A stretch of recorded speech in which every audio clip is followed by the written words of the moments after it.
Rajshahi nursing ইনস্টিটিউটে অধ্যয়নরত কিশোরগঞ্জের মেয়ে জিলফা জাহান ইন্নিকে ধর্ষণের পর পরিকল্পিতভাবে হত্যা করে লাশ ফাঁসিতে ঝুলিয়ে আত্মহত্যার অপপ্রচার চালিয়ে প্রকৃত ঘটনা আড়াল করার প্রতিবাদে ও দর্শকদের ফাঁসির দাবিতে কিশোরগঞ্জে মানববন্ধন কর্মসূচি পালিত হয়েছে।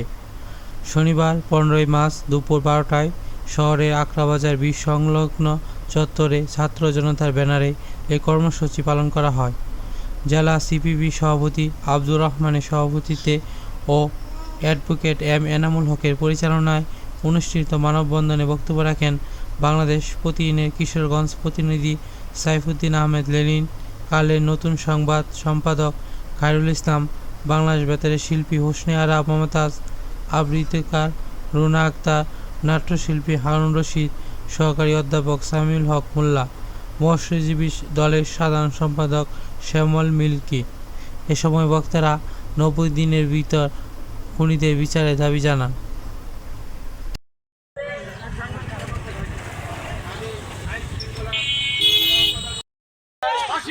ফাঁসি চাই, দর্শকদের ফাঁসি চাই, ফাঁসি চাই। বাংলার জমিনে দর্শকদের ঠাঁই নাই, বাংলার মাটিতে দর্শকদের ঠাঁই নাই, দর্শকদের ঠাঁই নাই, বাংলার মাটিতে দর্শকদের ঠাঁই নাই। ফাঁসি চাই। রাজশাহীতে গিয়ে যেইভাবে এই মামলাটাকে দাঁড় করিয়েছে এবং তার একমাত্র সন্তান যে সুখ দুঃখ তার যে হাজারি, সে হাজারির সাথে আমরা সকলেই সহযোগিতা সহানুভূতা প্রকাশ করছি, একাত্মতা প্রকাশ করছি। আমরা সকলেই সাদিকুর রহমান রতন হব, এমনি হত্যার বদলা নিব, বিচার করব। সেই দীপ্ত শপথ অঙ্গীকার ব্যক্ত করে আমরা আমাদের কিশোরগঞ্জ থেকে রাজশাহী প্রশাসনকে অতিষ্ঠ করে তুলব, সরকারকে অতিষ্ঠ করে তুলব। সেই অঙ্গীকার ব্যক্ত করে আমি আমার বক্তব্য শেষ করছি এবং আজকে এই মানববন্ধন কর্মসূচি এখানে আমরা বক্তব্য শুরু করছি। সকলকে ধন্যবাদ। বিচার চাই, বিচার চাই, ফাঁসি চাই, দর্শকদের ফাঁসি চাই, ফাঁসি চাই, ফাঁসি চাই, ফাঁসি চাই।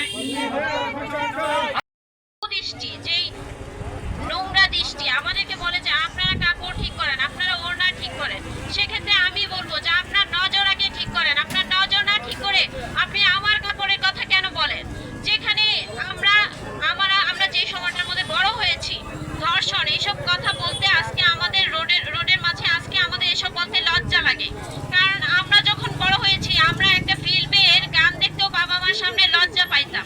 সেখানে আমরা আপনাদের সাথে কাঁধে কাঁধ মিলিয়ে রাস্তায় ধর্ষণ নিয়ে কথা বলতে হচ্ছে। এর থেকে লজ্জার আর কি হতে পারে জাতির জন্য? আমার তো মনে হয় যে এর থেকে লজ্জার আর কিছু হয় না। আমি রাস্তায় দাঁড়িয়ে আজকে যখন এইসব কথা বলছি যখন ইন্দির কথা, ইন্দিকে যখন রাজশাহী ভার্সি একটা রুমের ভিতরে এসে, সে রুমের ভিতরে তার নিরাপদ জায়গায় ছিল, সেখানে তাকে এসে ধর্ষণ করা হয়েছে, তাহলে সে কোথায় যেয়ে দাঁড়াবে? আপনি বলেন। সে তো রাস্তায় ধর্ষিত হয়নি, সে তো কলেজে ধর্ষিত হয়নি, সে তার বাসায় নিরাপদ না, তাহলে সে কোথায় নিরাপদ থাকবে?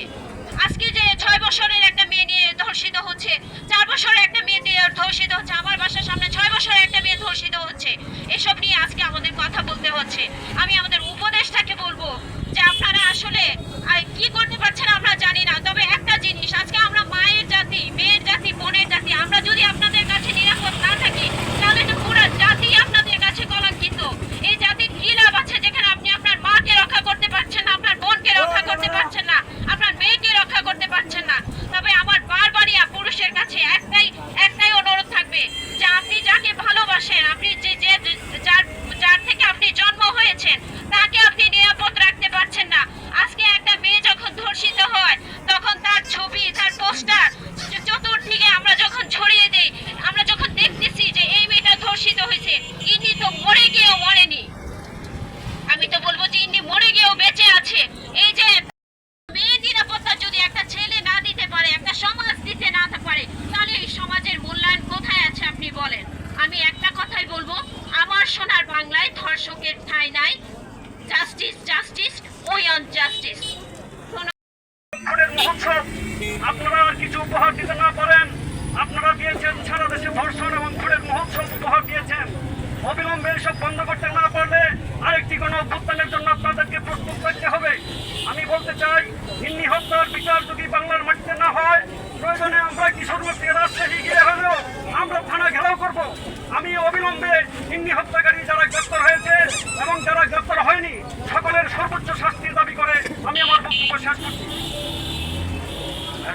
আলোচনা করবেন। আমার কথা বলার মতো শক্তি আমার নাই। আমি 2 মাস ধরে একা একা দৌড়ে এই রাজশাহী 400 কিলোমিটার দূরে গিয়ে মামলা করে 2 জন আসামিকে গ্রেফতার করানো আমার মতো মানুষের পক্ষে সম্ভব ছিল না। তারা এত টাকা পয়সা খরচ করেছে, আমি হাসপাতাল মেডিকেল তারা কোথাও গিয়ে আমি আশ্রয় পাই নাই। আমি ওসি সাহেবের সাথে ঝগড়া করেছি যে আমার মেয়ে কেন মরবে, অন্তত এই বিষয়টা আপনি দেখেন, আর যদি না দেখেন তাহলে আমার মেয়ে যেখানে মৃত্যুবরণ করেছে ওইখানে আমার জীবন দিয়ে আমি প্রমাণ করব যে আমার ইন্নি আত্মহত্যা করতে পারে নাই। একজন বাবার স্বপ্ন নষ্ট হতে পারে না। যে মেয়ে আমাকে স্বপ্ন দেখাতো, আব্বা আমি তোমার স্বপ্ন পূরণ করব, আমার এক ছেলে এক মেয়ে, আমার মেয়েটাকে আমি ছেলে মনে করতাম। এই কিশোরগঞ্জের বিভিন্ন অনুষ্ঠানে আমার মেয়েকে কাঁধে করে এনে আমি অনুষ্ঠানে হাজির করেছি। সে যেন মানবিক হয়, সে যেন মানবতার নেত্রী হয়, মানবতার মানুষ হয়। আমার মেয়েকে আপনারা অনেকেই চিনতেন। আমার মেয়ে এখানে রেটিনা নার্সিং হোমে পরীক্ষা দিয়ে সরকারি পরীক্ষায় উত্তীর্ণ হয়ে সে একটা ভালো কলেজ এবং ভালো শহর খুঁজছিল। রাজশাহীতে আমি নিজে নিয়ে যাই এবং আমি নিয়ে গিয়ে ভর্তি করি। সেই ভর্তি করার পরে আমার মেয়ে ভালোই ছিল, কিন্তু সেই দুষ্কৃতিকারীরা আমার মেয়ের পিছু নিয়েছে। আমার মেয়েকে একা থাকতে দেয়, তাকে খুন করার পরিকল্পনা তারা আগে থেকেই করেছিল এবং তার পিছনে লেগে প্রেমের অভাব দিয়ে তাকে কোনো মতো তাকে কাবু করেছে। কাবু করার পরে যখন 5ই আগস্ট আসলো, এই সুযোগে তার সাথে প্রতারণার মাধ্যমে প্রেমের জাল থেকে বেরিয়ে গিয়ে তাকে তার রুমে একা পেয়ে তাকে আত্মহত্যার নাটক সাজিয়ে তাকে হত্যা করে ফ্যানের সাথে ঝুলিয়ে রাখে এবং মেডিকেল রিপোর্টটিও আমাকে নিতে কষ্ট হয়েছে। পুলিশ আমাকে বলে না কি রিপোর্ট আসছে, আমাকে জিজ্ঞেস করে আপনি কি মামলা করবেন, কি রিপোর্টে এসেছে। তারপর আমি সিএমএস চট্টগ্রামের কর্নেল সোহেলের মাধ্যমে এবং অ্যাডভোকেট আইনজীবীর মাধ্যমে জানতে পারি এখানে ধর্ষণের আলামত আছে। কিন্তু ধর্ষণ এবং খুনের মামলা করতে গিয়ে পুলিশের বাধার সম্মুখীন হয়। 2 জন আসামি এখান থেকে সুযোগ পায়, তাদের নামে মামলা দিলে তারা মামলা নিবে না। আমার কথা হলো আমি আগে মামলা করব, আমার যা বলার আমি আদালতে বলবো। এই হিসাবে আমি মামলাটা 306 ধারা / 34 আত্মহত্যার প্ররোচনা মামলা দিয়ে কোনো রকম আমি রক্ষা পাই এবং চাপের মুখে পুলিশ 2 জন 1 নম্বর আসামি 2 নম্বর আসামিকে গ্রেফতার করে। 2 জন রিমান্ডে আছে, আরেকজন পলাতক আছে, আর 2 জন পুলিশের সহযোগিতায় মামলা থেকে ছিটকে গেছে। আমি যদি বেঁচে থাকি আমি তাদেরকে আদালতের কাজ করাই দাঁড় করাবো। যদি বাংলাদেশের আইন সঠিক হয়, বাংলাদেশের মানুষ যদি সঠিক হয়, উপরে আল্লাহ যদি সঠিক হয়, আমি এর বিচার না হওয়া পর্যন্ত আমি যেন বেঁচে থাকি, আমি যেন আমার মেয়ের হত্যার বিচার দেখে যেতে পারি সেই প্রত্যাশা করছি। আমার এখানে আমার মেয়েকে খুন করার পরে খুনিরা তার এনআইডি কার্ড, পোশাক, স্কুল ব্যাগ, বইপত্র, সার্টিফিকেট ফেলে রেখে যায়। এর চেয়ে বড় প্রমাণ আরো আছে? খুনিরা যখন এনআইডি কার্ড, সার্টিফিকেট, কাপড় চোপড়, ব্যাগ রেখে যায়, আর কি প্রমাণ চান আপনারা? আরো প্রমাণ আছে আমার কাছে। তার সহপাঠীরা আমাকে ভিডিও কলের মাধ্যমে জবানবন্দি দিয়েছে। প্রতিবেশীরা বলেছে আমার মেয়ে তখন খিচুড়ি রান্না করে খাইতেছিল, এই খিচুড়ি খাওয়ার 1 লুকমা খাবার তার বাটিতে ছিল। এই মুহূর্তে তার গলায় উন্না পেঁচিয়ে হত্যা করে ভ্যানের সাথে ঝুলিয়ে তারা পালিয়ে যায়। আমার মেয়ের হাতে খিচুড়ি খাবার লেগেছিল। পুলিশ বলেছে, এলাকাবাসী বলেছে আমি 400 কিলোমিটার দূরে থেকে আমি অজ্ঞান হয়ে যাই। খবর পাইছি রাত্রে 11:30টায় এবং ঘটনা ঘটেছে রাত্র 9টায়। আমি এর ভিতরে খবর পাই নাই। আমি সেদিন সারাদিন ব্যস্ত ছিলাম। আমি ঘুমিয়ে পড়ি।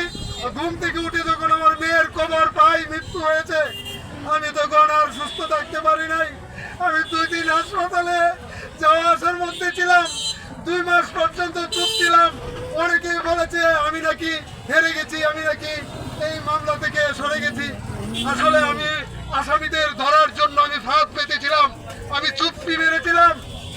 আসামি যেন ধরা পড়ে, তারা ভেবেছিল যে আমি আর মনে হয় আগাবো না, কারণ কিশোরগঞ্জের মেয়ের জন্য রাজশাহী থেকে মামলা করব, এটা তারা ভাবতেই পারে নাই।